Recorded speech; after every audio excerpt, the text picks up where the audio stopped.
compra. Maneiro.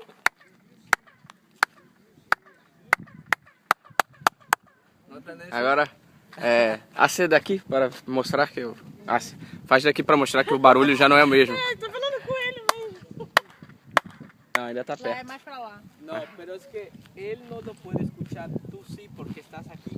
Ah, você escutou? Tú lo Agora? escuchas si estás frente. Sério? Pra gente que faz barulho. Faz. Agora calma aí, eu vou vir pra cá. Faz. Se bem que é filmadora, como é que tipo assim?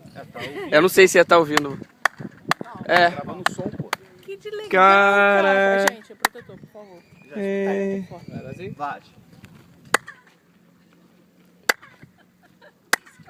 Não escuta? Não, ele já escuta. Ah, eu escutei todas. Pra mim, passa ele tá cantando horrores. Que maneiro. Ahora, ¿qué tan real puede ser esto?